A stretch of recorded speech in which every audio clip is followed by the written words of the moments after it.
In this video, we will be reviewing Volanté's inventory setup.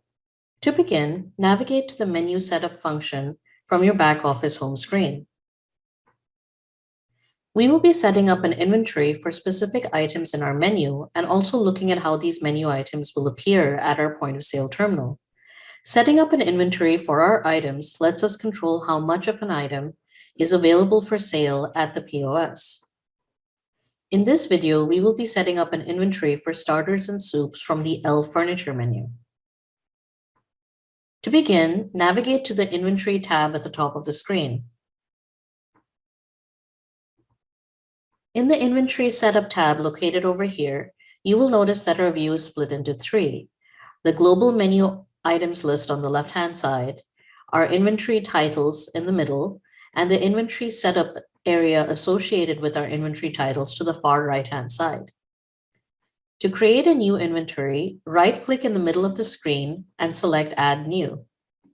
Give your inventory an appropriate name and press Save.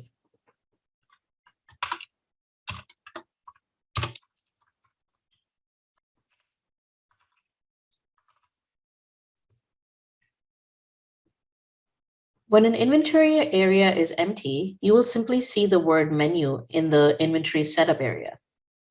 To add items to an inventory, click, drag, and drop from the global menu items list into the inventory setup area.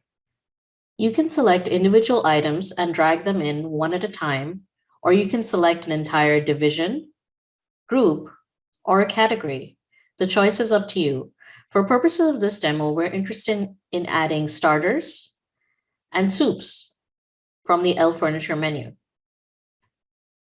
We're going to select, click, and drag and drop the starters into our inventory.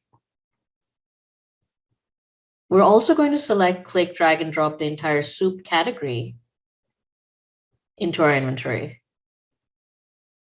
After a brief loading screen, you will notice that our menu items have been successfully added to the L Furniture inventory.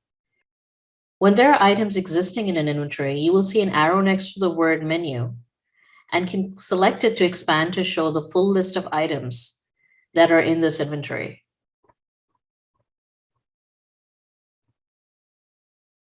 In the inventory setup area, the columns that we're interested in are count and count change. Count indicates how much of an item is available for sale. To change the count of an item, we will be making use of the count change column. Let's add an inventory count for our barbecue chicken pizza starter. To do so, first select the item so that it is highlighted in blue. Next, double-click in the count change column. We can now enter a value for our inventory count. When doing this, make sure to use the equal sign. For example, if we wanted to have our count be 10 barbecue chicken pizzas, we would type in equals to 10 and press enter, like so. If we miss the equal sign and simply typed in a number, the system thinks we're trying to do math and will add our number to the current count. I can also set the count for many items at once by going up one level. If I wanted to change the inventory count on the entire starters category, I can double-click on these three dots over here in the count change column. I want to set the count for all my starters to 10. So I can do this by inputting equals to 10 and pressing enter.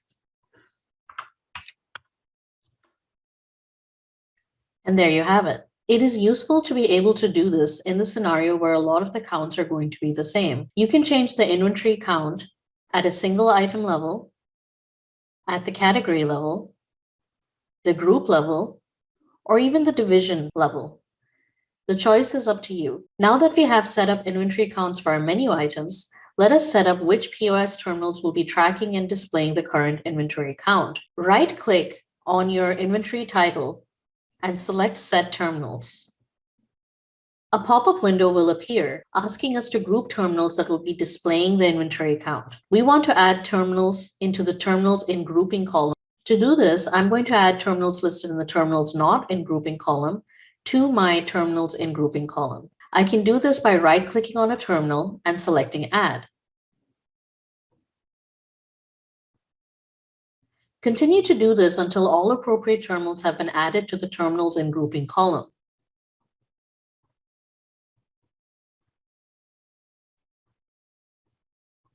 We now have to set up a single terminal to be a sync server. A sync server terminal is the terminal that all other terminals in our grouping will look to for the updated inventory counts of our menu items, so that the correct count is displayed at all times at the POS terminals in the grouping.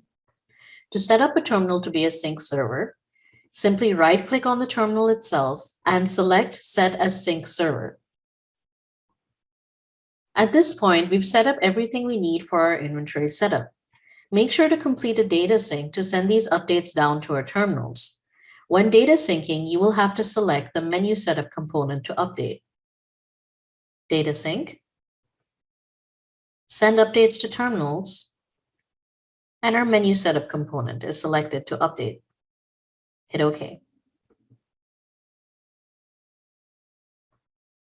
Let's now take a look at how our inventory counts display at our POS.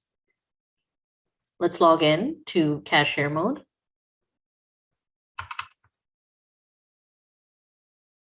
Here we can see our quick menu on our starters page.